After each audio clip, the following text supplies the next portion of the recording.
तो और भाई लोग कैसे आप सब लोग मेरे यार। तो जैसा कि पिछले एपिसोड में हम सभी लोगों ने देखा था कि लेइलुओ को अपने मास्टर के पास पहुंचा दिया था, जिसके बाद वो वहां से वापस आ गया था। तो आप हमें इस एपिसोड की शुरुआत में शांगझो की हिशान काउंटी में एंशिएंट मोंग केव रूइंस का सीन दिखाया जाता है, जहाँ पर कि एक बंदा सुप्रीम एम्परर के पास आकर बोलता है, सुप्रीम एम्परर रिपोर्ट, एंशिएंट केव के ज्यादातर हिस्से को खोदा जा चुका है। क्रिस्टल जेट और फ्लेम आयरन को लिंग यांग भेज दिया गया है। बाकी के स्पिरिट वेपन, पील और प्रीशियस जेट को खोजा जा रहा है। जो सुनने के बाद सुप्रीम एम्परर बोलता है, बहुत बढ़िया, ये ट्रिप सच में हमारे लिए बहुत ही ज्यादा फायदेमंद रहा है। अगर हम इसी तरह करते रहे तो फिर हमें और भी बहुत सारे खजाने मिल सकता है। और तभी हमें उस गुफा के बाहर किले को दिखाया जाता है, जो कि उस गुफा के अंदर जाने की कोशिश कर रहा था। और एक गार्ड उसको रोकते हुए बोलता है, रुको, आखिरकार तुम कौन हो? इंशान के फॉरबिडन लैंड पर घूमने की आखिरकार तुम्हारी हिम्मत कैसे हुई? किले बोलता है, प्लीज सुप्रीम एम्परर को इन्फॉर्म करो, किले उनसे यहाँ पर मिलने के लिए आया है। सुप्रीम एम्परर किले का नाम सुनकर उसे अंदर आने देने के लिए बोलता है, जिसके बाद हमें दिखाया जाता है कि किले सुप्रीम एम्परर के सामने आकर उसे ग्रीट करता है। और सुप्रीम एम्परर बोलता है, मिनिस्टर किन वापस आ गया,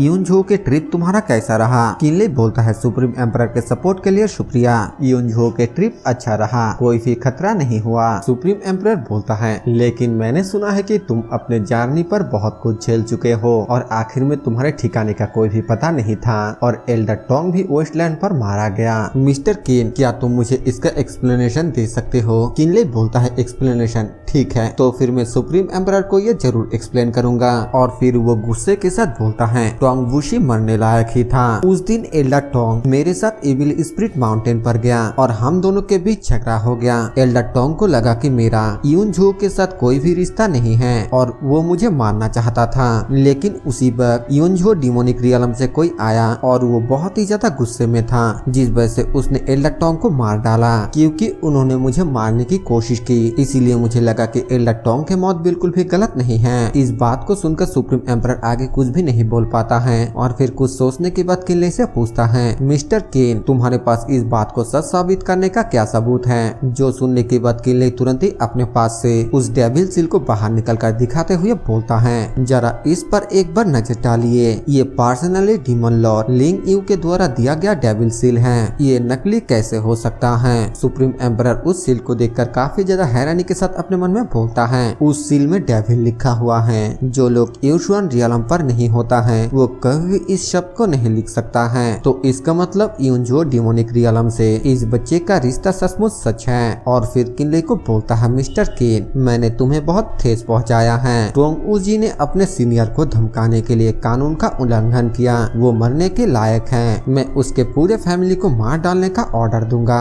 किले बोलता है, सुप्रीम एम्परर के शब्द बहुत ही सीरियस हैं। वेस्टलैंड पर जो कुछ भी हुआ वो सिर्फ और सिर्फ टोंग उजी का ही गलती था। इस मामले का शांगझो झाओ डायनेस्टी से कोई भी लेना देना नहीं है। मैंने यूनझो डिमोनिक रियलम के लोगों के साथ इस मैटर को पूरी तरीके से क्लियर कर दिया है, इसलिए सुप्रीम एम्परर को चिंता करने की कोई भी जरूरत नहीं है। जो सुनने के बाद सुप्रीम एम्परर थोड़ा चैन का सांस लेते हुए बोलता है, मिस्टर किन का दिल तो सच में बहुत ही अच्छा है। किनले बोलता है, ये तो बस एक छोटी सी बात है। मेरे लिंगियन वापस आने के बाद मुझे खबर मिला है कि सुप्रीम एम्परर को मेरे सेकंड ब्रदर के बारे में कुछ खबर मिला। मैं इस बात से काफी ज्यादा हैरान हूँ। सुप्रीम एम्परर किनले को एक चीज दिखाते हुए बोलता है, मिस्टर किन, जरा इस जगह पर एक बार नजर डालो। जैसा कि तुम देख सकते हो, तुम्हारे सेकंड ब्रदर यहाँ पर कुछ देर के लिए रुके थे, लेकिन ये टेलीपोर्टेशन फॉर्मेशन पहले से ही अपने इस्तेमाल के स्टेट पर है। मेरे लोगों के जानकारियों के हिसाब से इस वक्त तुम्हारा सेकंड ब्रदर शांगझो पर नहीं है। जो सुनने के बाद किनले बोलता है, सुप्रीम एम्परर, क्या आप मुझे इस टेलीपोर्टेशन फॉर्मेशन को फिर से स्टार्ट करने की मेथड को दे सकते हैं? सुप्रीम एम्परर बोलता है, क्या तुम भी इसका इस्तेमाल करने जा रहे हो? किनले बोलता है, हाँ, उम्मीद चाहे कितनी ही छोटी क्यों ना हो, मैं बिल्कुल भी हार नहीं मानूंगा।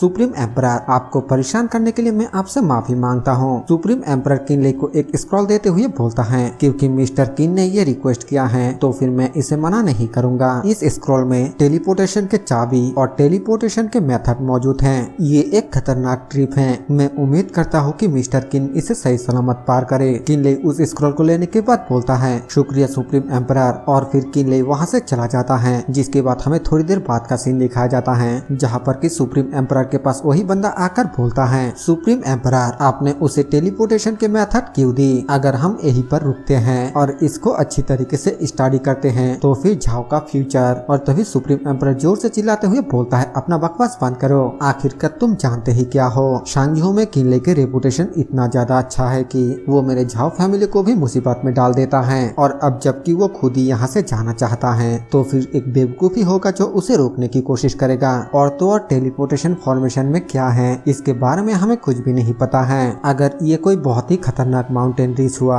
या फिर एक इविल टेलीपोर्टेशन फॉर्मेशन तो फिर वहाँ पर किनले का मौत भी हो सकता है। ये बोलते हुए सुप्रीम एम्परर हंसने लगता है और वो बंदा बोलता है सुप्रीम एम्परर आप तो बहुत ही ज्यादा शातिर हैं। सुप्रीम एम्परर स्माइल करते हुए अपने मन में बोलता है किनले तुम जीते हो या फिर मरते हो ये तुम्हारे किस्मत के ऊपर है। इसके बाद यहाँ से सीन चेंज होता है और हमें किनले को दिखाया जाता है जहाँ पर कि किनले उस जगह को देखते हुए बोलता है आखिरकार यह कौन सी जगह है। हाँ मुझे याद आया, सुप्रीम एम्परर के जाने के बाद मैंने तुरंत ही टेलीपोर्टेशन फॉर्मेशन को एक्टिवेट कर दिया था। मुझे नहीं लगता है कि आप में शांगझू में हो। चारों ओर फॉर्मेशन का कोई भी निशान नहीं है, जिसका मतलब ये है कि ये सिर्फ एक तरफा टेलीपोर्टेशन फॉर्मेशन है। मतलब कि इस टेलीपोर्टेशन फॉर्मेशन का इस्तेमाल करके सिर्फ आया जा सकता है, वापस नहीं जाया जा सकता है। फिर किनले सामने के चट्टान में कुछ खुदाई किया हुआ देखता है, जिसे ध्यान से देखने के बाद किनले को पता चलता है कि वहाँ पर बियांग फैंग लिखा हुआ है और बाकी के हिस्सा उसे दिखाई नहीं दे रहा है। किनले बोलता है बियांग फैंग, क्या ऐसा हो सकता है कि ये बियांजिंग का किंग फैंग है? और फिर वो खुश होते हुए बोलता है सेगन ब्रदर सच में टेलीपोर्टेशन फॉर्मेशन का इस्तेमाल करके यहाँ पर आया था, भगवान ने मेरे मेहनत का फल दिया है। सेगन ब्रदर अभी भी जिंदा है, ये बहुत ही अच्छी बात है। दीवार के लिखावट को देखकर ऐसा नहीं लगता है कि इसे एक बार में लिखा गया था। इसका मतलब सेगन ब्रदर अभी बिल्कुल सही सलामत है, लेकिन वो बहुत ही मुश्किल में है। ये बोलते हुए वो आगे की तरफ जाने लगता है और तभी वो अपने सामने कुछ लोगों को देखता है, जिन्हें देखकर वो छुपते हुए अपने मन में बोलता है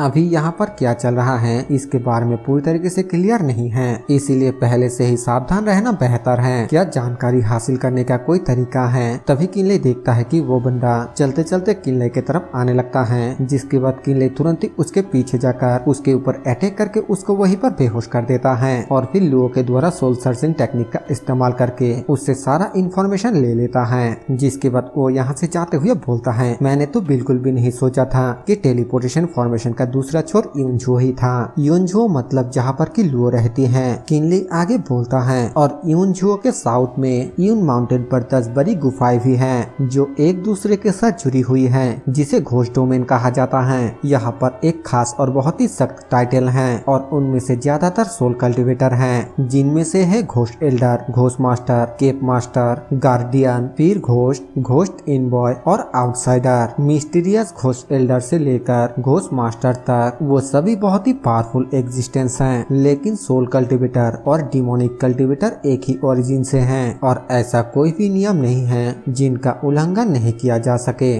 जब तक वो काफी ताकतवर हैं, तब तक उसके लिए इस घोस्ट इन माउंटेन पर चढ़ना बहुत ही आसान है। फिर वो राइटेस कल्टिवेटर से डिमोनिक कल्टिवेटर में बदलते हुए बोलता है मैं पहले ही डिमोनिक कल्टिवेटर में बदल जाता हूँ ताकि बाद में कोई भी परेशानी ना हो। फिर वो लुओ के बारे में सोचते हुए बोलता है उस लड़की को बहुत बहुत शुक्रिया क्योंकि उसने मुझे सोल सर्चिंग टेक्निक को सिखाया, वरना मेरे लिए इन सब का पता लगाने में सच में बहुत ही मुश्किल होता। और तभी अचानक किनले के पीछे कोई आते हुए बोलता है आखिरकार तुम कौन हो? तुम मेरे सामने क्यों नहीं झुक रहे हो? किनले बोलता है किसी घोस्ट के सामने झुकना जो सिर्फ एक लिंगजू रियलम के 6 लेवल के कल्टिवेटर हैं। अब से तुम्हारा टाइटल अब मेरा है। ये बोलने के बाद किनले उसको वहीं पर जान से मार देता है और ये वाला एपिसोड यहीं पर खत्म हो जाता है। तो नेक्स्ट एपिसोड में देखेंगे कि आखिरकार किनले अपने सेकंड ब्रदर को ढूंढ पाता है या फिर नहीं। बाकी यार इस वीडियो को पूरा देखने के लिए आप सभी को दिल से थैंक यू। वीडियो पसंद है तो वीडियो को लाइक कर देना, चैनल पर नए हो तो सब्सक्राइब कर देना। मैं मिलूंगा आप सभी से एक और नए एपिसोड के साथ, तब तक के लिए बाय बाय।